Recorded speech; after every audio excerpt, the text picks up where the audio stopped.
So I've been seeing some people complaining about this Wendy's plan to do surge pricing, and I hate to break it to you, but this is actually a good thing, and I'll tell you why. So Wendy's is planning to roll out some new digital menus that will have dynamic pricing. Dynamic pricing is the way of the future, and you already see this implemented in things like airline tickets, concert tickets, ride-sharing apps. The price fluctuates at different times of the day or month based on customer demand. Now, people are acting like it's crazy for Wendy's to do this, but restaurants have been doing this forever. It's called happy hour. And they would have already been doing this if it wasn't so cost prohibitive for employees to change the prices on menu boards all the time. But in the same way that this pricing model is beneficial to ride-hailing apps, it will likely also be beneficial to restaurant goers. For a ride-sharing app, for example, the price goes up because there's a lot of demand in an area, like a lot of people get out of a concert at the same time. The price per ride goes up because there's a lot of people demanding new rides. As a result of the increased price, people that are servicing other areas drive to that area to pick those people up, the demand is reduced, and the price goes down.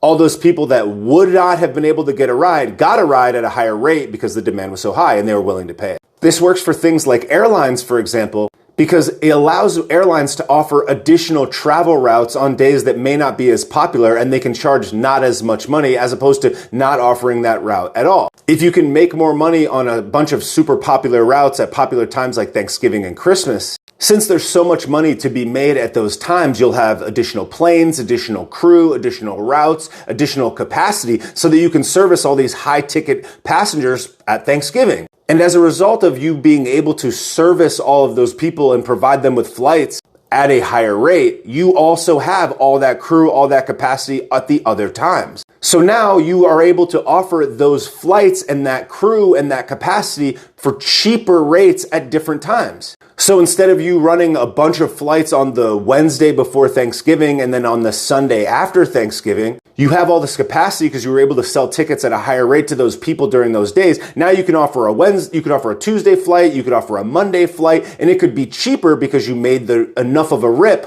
on the days that everybody was flying because you had the capacity to do so. That's why the variable pricing model actually works and benefits people. No one forces you to take that trip. You're just able to do so. They're able to service the demand. The same thing will happen with Wendy's. Their products could actually become cheaper at off-peak times of the day to discourage people from going when it's super busy. So if you go to lunch every day at 1 o'clock, but you know that if you went at 2 o'clock or 2:30, you might save a couple dollars on your meal, maybe you would do so. Wendy's can then evenly distribute the amount of people that show up at the restaurant so that there's not long lines, improving the customer experience, etc. That's just one of a multitude of ways this could actually help people. Now let's go further into the future and think more technologically advanced. Let's say you want to place an order on Uber Eats and you want to order 5 meals to deliver to your office. There's a fairly high likelihood that there are multiple Wendy's locations within let's say, a 5 or 10 mile radius of where your office is. So in theory, the Uber Eats app, or let's say the Wendy's online ordering app, could push you towards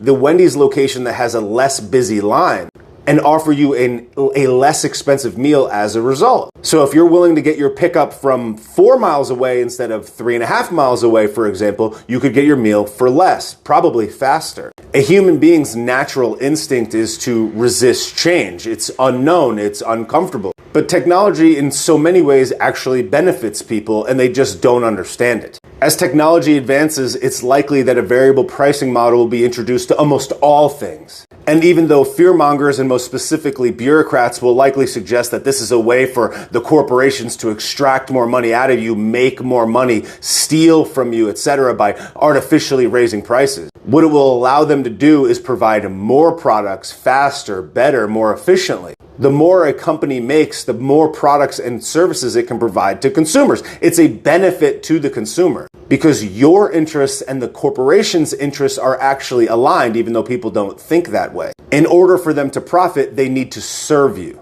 And what's also important to understand is that in business, there's a risk-reward profile. So this could actually cut against Wendy's and cut against these restaurants. They're taking a risk by doing this in the first place. Some people could become disenfranchised by this model and say, well, I'm not going to go to Wendy's because I don't know how much my meal is going to cost. I'm going to go to Taco Bell or McDonald's instead.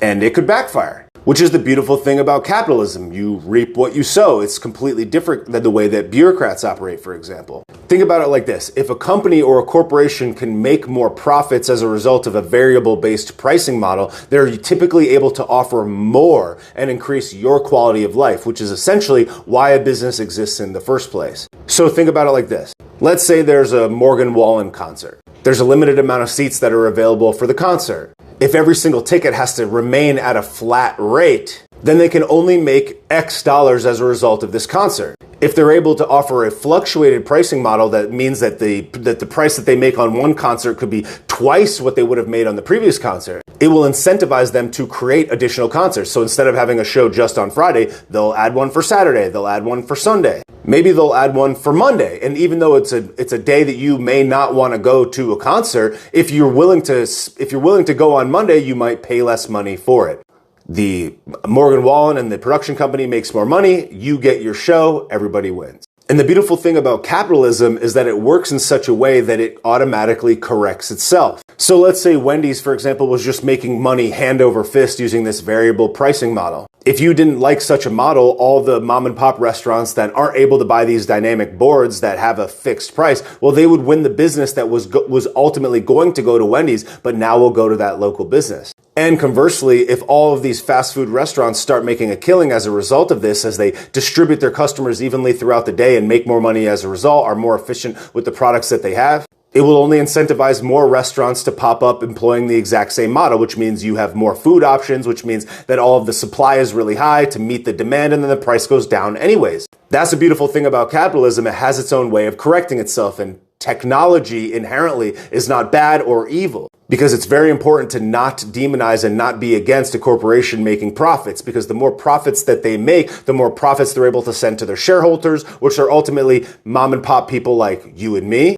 and the better quality of life they're able to give you. Because that's why our quality of life is so good, because we have capitalism to incentivize individuals to save and invest capital to make a better quality of life for all of us, the consumer, who willingly chooses to purchase products and services from them at our own free will. Increased technology and efficiency is often and almost always good. Dynamic pricing will be commonplace and will actually benefit us.